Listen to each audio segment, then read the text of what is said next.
Hello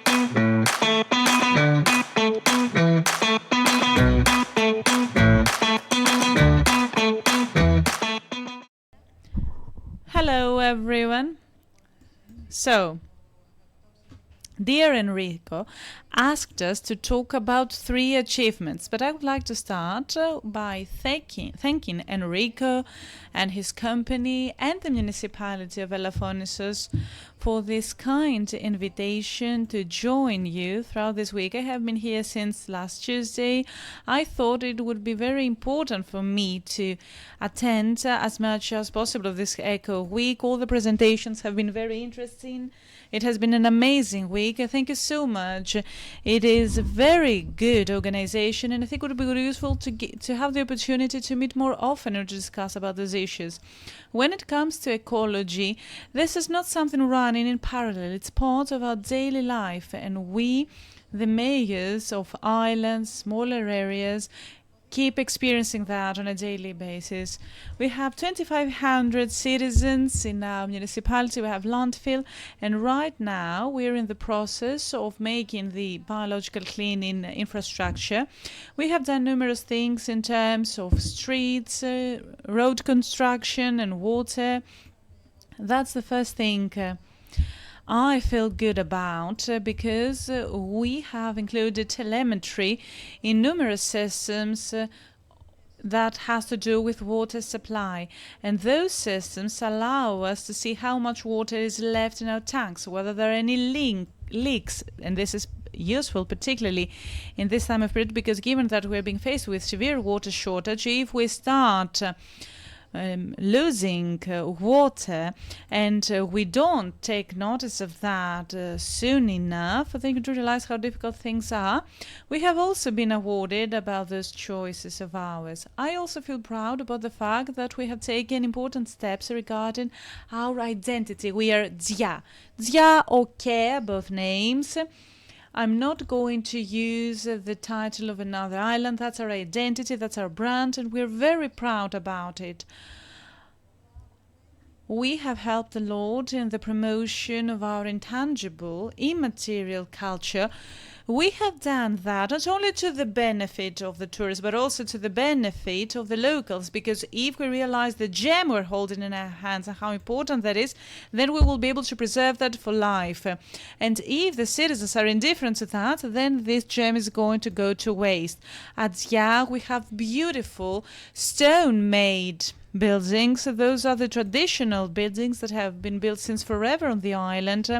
We try to highlight their beauty, and we also attracted people to the museum because we wanted them to go through the various stands with the displays and the exhibits. People go to museums, so they might not go. So I took the museum to the port so that more and more people could go and visit, and it would be easier for them to get exposed to that. It was a museum that had exhibits about the stone-made buildings, and so we have been struggling to preserve our musical tradition with the traditional musical instruments. The kids at Zia feel so proud when they played zabuna, our traditional musical instrument. So we took stock of the situation.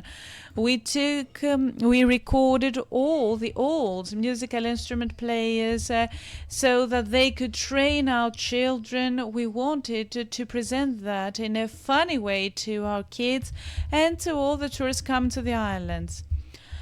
I'm also very proud to see that a constant effort is being made. The fact that I am away from Ireland for 5 days, this is something that happens very rarely. I have a child studying in the Netherlands, and I get to see him only a few days per year, yet I dedicated and took away those days from him in order to find myself here, because I think that this meeting is very, very important. Sometimes people do not think of us. We're a very small island. We need to go around knocking on the ministry's doors, and we need to be omnipresent in order to move forward the problems we're being faced with. Since we talked about the Natura project, we had the NECA representative before.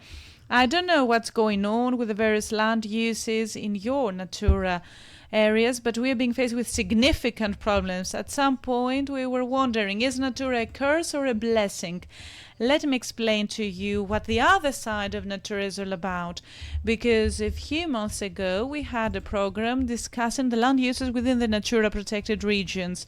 In that case, no permits would be given in order to build homes next to the existing homes, but it permitted for up to 150 bed capacity hotels, meaning the farmers were unable to build a home for their children in order to stay in the land to continue the primary sector occupation, but the environmental footprint of the hotel having a capacity of up to 150 beds, it's all right, huh?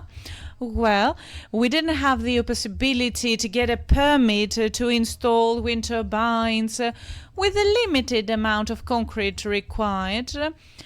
No, we were only involved in preventing the farmers from continuing their work. Yes, and the warehouses as well. And let's not forget that farmers don't get a subsidy if they grow their crops in Natura protected areas. What do we want? To have just the Natura areas over there abandoned and being prey for wildfires and all that. So there are things that go beyond our capacity, beyond the local administration representatives. Those things need to be addressed and discussed with the ministry, because once some things go away, all the uncertainty stays with us. Again, thank you so much for your attention and for the invitation and this wonderful opportunity to get to know you and discuss.